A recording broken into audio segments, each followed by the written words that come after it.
transition. I want to start with that, and I appreciate all of the support, and the family appreciate all the support, and I just want to start with that. But I'm excited about the record. X really put his all into it. He was here while these records were being done. Yeah. They weren't done after he was gone. We didn't piece things up. He was excited, man. He was excited. He was embracing his 50s. He was in a good space. He talks that shit on the Griselda talk, man. I just turned 50 years old this year, so you gotta stick your chest out when you turn 50, man. You gotta, Yeah, man. He was embracing his age, and that was great. Which is why the album it flows so different. We start off with the nostalgia, old school Rough Rider, Jada, Kiss, Lock, Styles P. Tuck your chain in. Yeah, tuck your chain in. We start with that, and then X wanted to go on a different journey. He was like, man, I don't want to shoot up and kill everybody on the whole album. You know what I mean? Like let's get them the street vibes, but I want to show them other sides of me, which is why you hear him, on Take Control with Marvin Gaye and Snoop, and the record with Bono. Yeah. How was it? I feel like this all comes from your worlds colliding, right? Personally, because we all know your love for X and trying to get that magic back with him and making a record with him. And at the same time, you build this thing called Versus out of the pandemic, right? And then, to me, these worlds combine, they crash, where it's like X does the Versus, and him getting all that love from the Versus, and that just being such a beautiful night, leads to you guys really locking in and making this album. Like, what is that like for you? How rewarding is that your passions kind of aligned in that sense? Well, the universe is very special like that,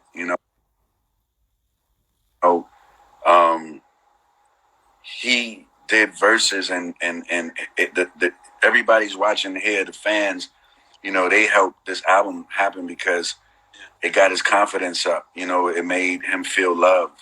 And, X, that's what he wanted. He wanted the love. And once he feel the love and feel protected, he's ready to go. If he didn't feel the love, then he's going to kind of hesitate. So the love that everybody showed him made us stay in L.A. at Snoop's studio where we did Verses and complete the album.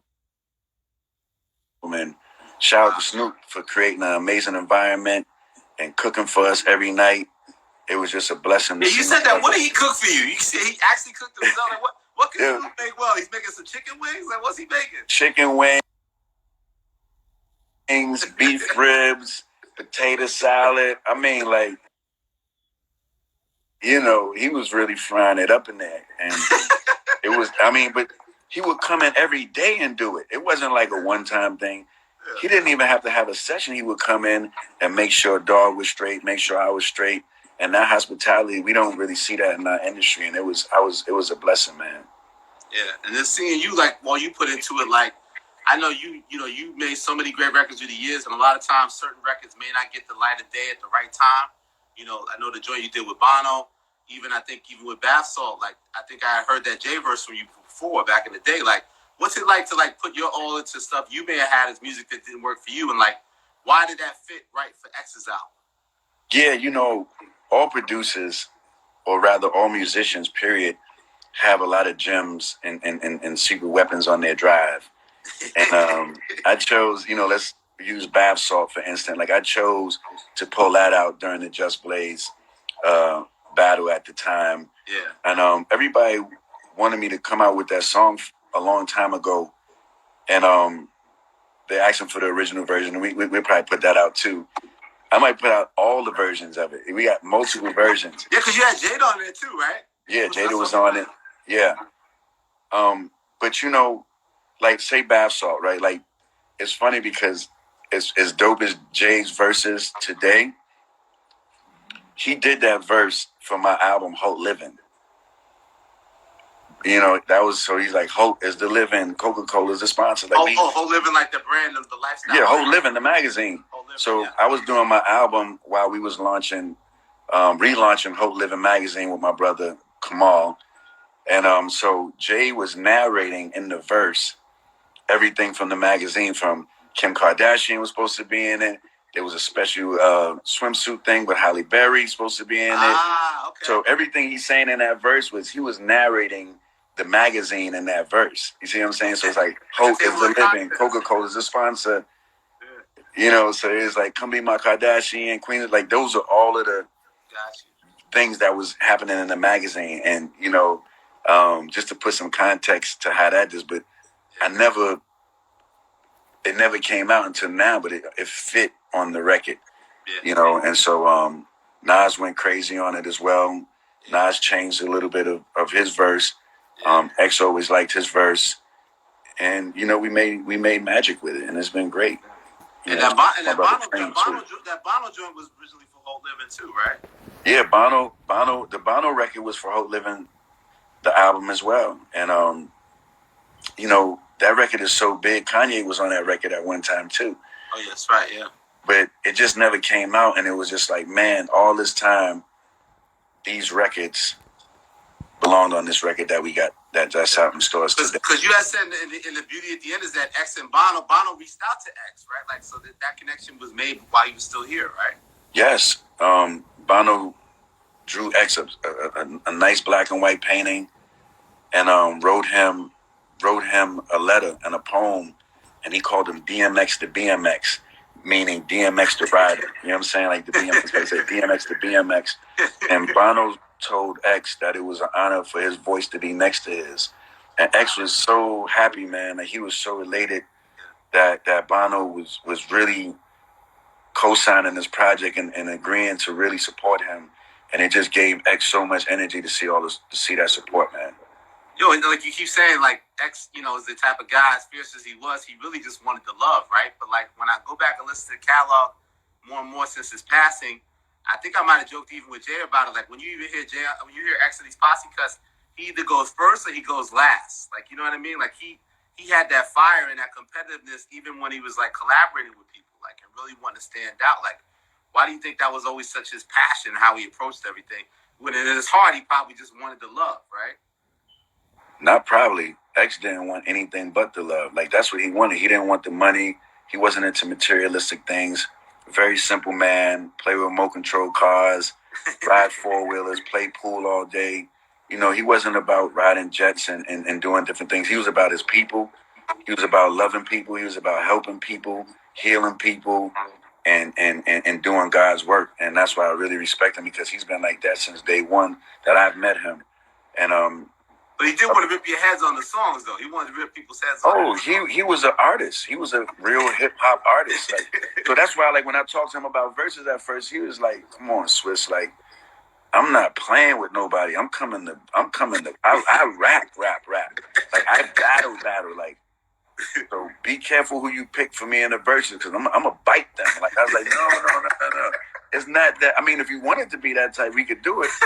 You know what I'm saying? But he's like, nah, I'm ready to bite something anyway, because they might think it's sweet. So be careful who you pick, because I'm coming to bite them. And I was like, nah, it's a celebration, King. You know what I'm saying? It's a celebration. And then I laid back and I let him learn about verses a little bit more. And I think he seen the Patti LaBelle one, and he went crazy. He's like, okay, I get it. And then I said, you know, would you like to celebrate with Snoop? I like the two dogs. And he just loved the idea. He had big respect for Snoop. Snoop actually, he wrote Get At Me Dog after Snoop gave him, you know what I'm saying? Yeah. We didn't know that till the verses. I didn't know that till he said it in the verses. That inspired him. Yeah. But he was, you know, because he was hesitant. He was overweight a little bit, you know, and so he was worrying about his appearance. And then, and I just made him feel good. I was like, you know, I like that you have the weight on you, because it shows that you're healthy. It shows that you're doing good. And you know we're about to do this 2-month gym action after we finish the album. You know what I'm saying? So, and he felt comfortable. You know, he felt comfortable. He was in a great space. To go back a little bit, too, like I always wondered from your perspective, like, you know, you make it clear, and we all know that X is a giant, right? X is a giant in his business, in his game. But, like, we all talk about his explosion, like, you know, a long time to get in that position until 98. And His Dark and Hell is Hot, and then dropping another album the same year. Like around that time, like being his brother and being by the side making the music, when did you realize that like you guys were on this path where like not only is X made it, but he's becoming like a giant like in this business. When did you first feel that? Stop Drop. When we came with Stop, let me tell you something. When we came with Stop Drop and forget almost, it was mayhem everywhere we went. And we used to laugh about it. We was like, they think this record is sound? Wait until we come with everything. Like they going crazy off of this? Yeah. Because at that time we didn't know that Stop Drop was so timeless. It was just a dope record that we felt we did. We knew we had a lot that we didn't even get started. It's like, oh, they going crazy already? Get at me, dog. Stop Drop.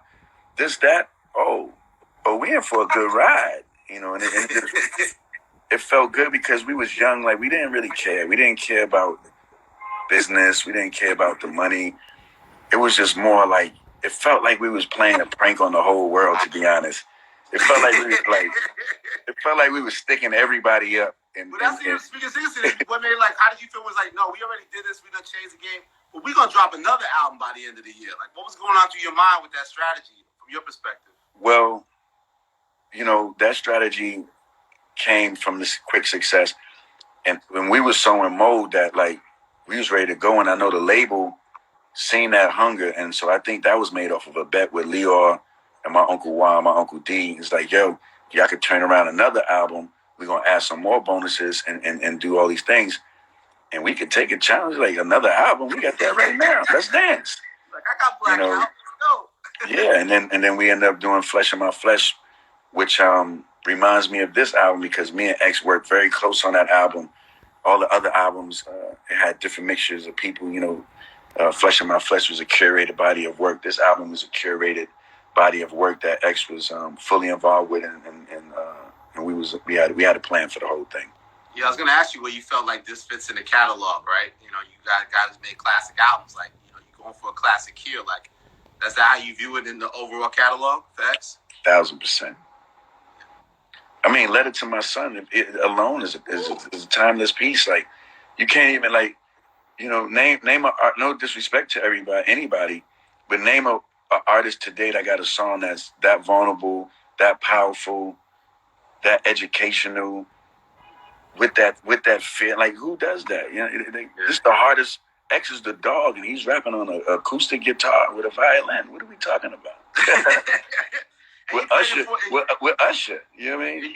You played it for his son, right? To get the final, like, to make sure it was approved or just felt right for everybody. You don't want nobody to be uncomfortable, right? So you presented the song and played it for his son? I just did the right thing. You know what I'm saying? Like I would want him to do that for my kids if something happened to me. You know, I want him to have that respect, which he would, and which, you know, it's just amazing. You know, Xavier is an amazing young man. He's very talented. And it was an honor for me to be able to reach out to him. And it was an honor that he came, you know, to listen to this album first. And I had to play him this song that his dad wrote about him, which was, it was a little hardcore for me because I'm like, man, I wish X would have played it for him. I thought he played it for him, but Xavier said he didn't play it for him. And so I'm playing him the album. So every time we getting closer to that song, I'm like, oh boy. Oh, you didn't just jump to it. You played the whole thing. No, I played the whole thing for him. And when he got to the song, I'm looking, I'm like, okay. And he just like, he was just so happy for his father. He was so happy for the song. I seen the genuine love in his eyes. He was clapping. And he was like, yes, yes. And I'm like, man, like even with those words that could come off a little bit strong to him, he was accepting it and loving every moment of it. And I even invited him to play guitar on the record, you know, because he's a great musician. I said, you want to play guitar? And he was like, nah, the album is perfection, how my dad wanted. I like it the way it is. And I was like, yo, I really respect that. So, you know, shout out to Xavier, man. You are really growing up to be an amazing young man, and I would love for you to continue. And anything you ever need from me, you know my number. Yes, sir. I got to ask you about Godfather Harlem and the verses, but I got one more album question. Like, you know, it's unfortunate you had to remove that Pop Smoke verse because it was used before. Put Moneybag Yo on that thing. And what's interesting to me is that I be seeing you on these IGs, but you be in your Moneybag bag a lot, baby. Like, talk to me about what do you think makes Bag special? Like, you've been showing him a lot of support. Like, what is it about his style? You're such a student of the game. What do you see in Bag? I just like artists when they speak and they rap. I just like when I believe them. You know, like you could tell when people are really about what they're talking about from the details. Like I'm a Virgo, so it's all about details for me. You know, a lot of people could talk different things, and I could tell from the detail if they're just talking, or they're putting the time in to do some research about what they're talking about, or really lived what they're talking about. When I hear Money Bag, I'm like, he really, his confidence is up, his bars is up. He's not just saying anything, and I got a lot of respect for the brother. He turned that verse around in less than 24 hours. He posted the album cover because, like, you know, a lot of people posted about X's passing. Mm-hmm. But my thing is like, post about the album then. Don't just post on my brother's transition. Like let's do it for real. And that was kind of like my energy with my speech at the funeral. It's like, no, give him the real love. Don't just post because of the tragedy. You know, this album has a lot of light, a lot of love, and it was a gift from him to the world. Post that. Let me see the same energy with that. You know, so I'm encouraging everybody to give this album the same love that they did with the news of him passing. Absolutely. I also think we need more love, even more love for that Godfather of Harlem, man. You know, we have a partnership over here with the series and stuff. Like, you know, you're so involved with it musically. Like, talk to me about that. Like, what's your process choosing music for that? And like, you know, what's different from that when you curate an album? Like, what are some of the distinctive differences of how you're approaching this? And the Godfather of Harlem, if you guys watching this haven't seen that, you better go to season 1 right now, and we're in season 2. Shout to Forrest Whitaker, shout to Tidal, shout to Epic, shout to Disney, everybody's a part of it. Shout to Grady, you know, shout to the entire Godfather of Harlem crew. Excellent. And to be able to do music on this show has been amazing, and I'm able to work with artists, artists that are up and coming. I'm able to do whatever I want and score this film as the executive music producer, and it's been great, man. Shout out to Mimi Valdez, Pharrell for inspiring me and helping me even get to do the Godfather of Harlem.